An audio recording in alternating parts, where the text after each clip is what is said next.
This is AG and I'm here from MATJA Box and I'm with Craig Spider Richards and Pete Sims. How you doing, boys? We're good, we're very well. Good, AG, thanks, mate. Yeah. How's things been? Everything's been good, preparation's gone well, you know. Been training, head down the gym, learning each day and just grafting ready for Saturday night. Yeah. How do you think he's been getting on, Pete?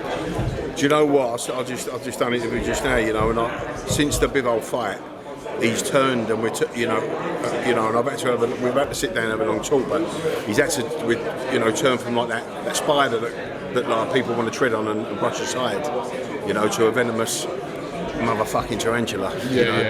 Now he's got to be spiteful. He knows he comes so close to being the WBA Super World Champion against Dimitri Bivol with no credit really after the fight. People more went for Bivol's not that good instead of Spider Richards. He's fucking world class.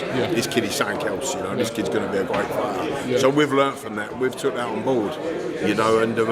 But he's been unbelievable. This is to be honest with you, I think this is a better camp than you had against Bivol. It's been a strong camp. We've really stepped on the gas. And what about your reflection on the Bivol fight, Craig? Yeah, I think kind of going with what Pete just said as well. It was like I just kind of stayed in my comfort zone and never pressed and went through the gears. Sometimes you stay a little bit in your comfort zone. Even like when you're training hard, you push yourself to like that 90%, so you can get your next session out or your next run out or your next sprint out. But in this camp, I've kind of let it go. I've let myself go. I'm getting PBs on my runs. I'm learning the gym. I'm pressing through the gas, and I feel like I learned in the Bill fight. I didn't do that, and that's what I implicate on Saturday night. Like, we've done it in the gym, and now we need to take that and put it on Saturday night to let myself go and be confident in my power, my fitness, my skills, and my ability, and deliver on Saturday.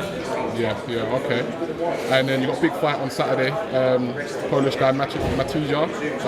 Not no pushover. No. What's your plans going into that one? I'm just going in there to box and look, and if I see the opportunity, I'll try and get him out. If it don't, I'll just stick to my boxing. I'm prepared for a hard 10 rounds, but if I can get an early night, I will. Yeah, okay. And ambitions, moving forwards, get this guy out of the way. Where would you like to see him, bro? Pete? Well, do you know what, AJ? I mean, we don't like to look past opponents. This guy's fighting his Marek MATJA. He's been in with some good fighters. The last guy he fought was Pavel Stepien, who was 15 wins, 12 knockouts. He went the distance with him. He lost against him on a split decision and had a draw with him. So we know this guy can take a shot, and he's going to be strong. But hopefully, God willing, he gets through this fight. He's a different fighter now. He's more spiteful. He's sitting down these shots.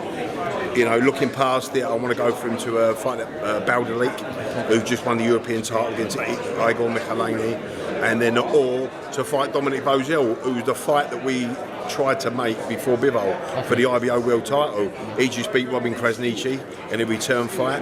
In that fight, obviously we want that fight to be up to grab. But either of them really, on that stage. Okay. If you got called to fight like a domestic level with the Boaxis, the Arthurs, Yards, would you take on them fights? It'd have to be if they had a world title. To be honest, I've done a domestic thing. As I said multiple times in many interviews, I've beat a couple of the top fives.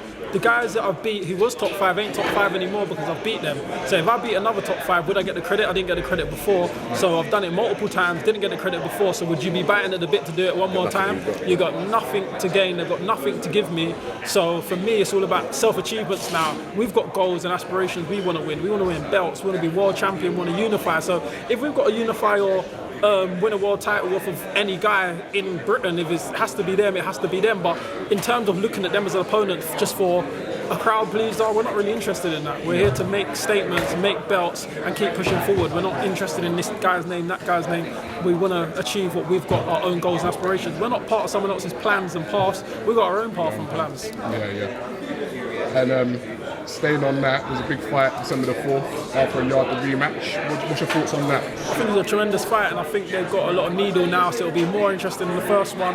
You know what boxing's like, everything comes into play, your emotions, your camp, everything. So I'm just interested as a fan to sit there and watch and see the outcome. Okay, good. And Fury and White, that's looking like it's going to be White's next fight. Yeah, Going to be a that's barnstormer? gonna. We know that the build-up's gonna be good. What do you think of it? Yeah, what do you think? I think it'll be an absolute war. I think it'll be a good fight. You know what Dylan White brings to the table, and we know what Tyson Fury brings to the table. You know, taking in consideration that Fury is an absolute giant. Yeah. You know, and we have to. You look past that. But you know, Dylan White's he's a different beast, isn't he? Yeah. You know, he's absolutely fearless, and he'll go in there and throw as many bombs as he can. But yeah, imagine the build-up, can't you? Yeah, Crazy. the build-up's gonna There'll be be chairs and tables for They're gonna get everywhere. extra security, big ones at that. Yeah, it'd be a madness. And then, what's your thoughts on Fury and Wilder just had a fight? What's your thoughts on that and the performance? I mean, yeah, Fury done what he had to do, didn't it? Really, it was a bit of it was a bit WWF, wasn't it? The build-up, you know, it was a bit over the top with the celebrity stuff. But listen, boxing show business, you know. Deontay Wilder, in my opinion, done what he always done. You know, he lets his hands go, lets his bombs off, and can't sustain it. And Fury from the first fight took that. You know, he's a big guy. He took his best shots, and he done what he done in the first fight. You know, got Deontay Wilder out there. I think he done tremendous. Yeah, I feel like both guys. I've got to give credit to both guys who showed tremendous heart. And they both was spent at times on the floor. Rarely you see 6 knockdowns in a heavyweight fight. So to keep getting up and you're exhausted and keep fighting till 11 till you have no more till you get KO'd. Credit to both guys putting it all on the line. Like me and you on the pads. He keeps getting up. Oh, God. So I've got to keep my hands up. All right, boys. Well, thanks for your time. Good luck on Saturday to both of you. Sure you get the win, man. Appreciate Thanks for your time. Thanks, AJ. Cheers, mate. Nice one. Ciao, mate. Thank you.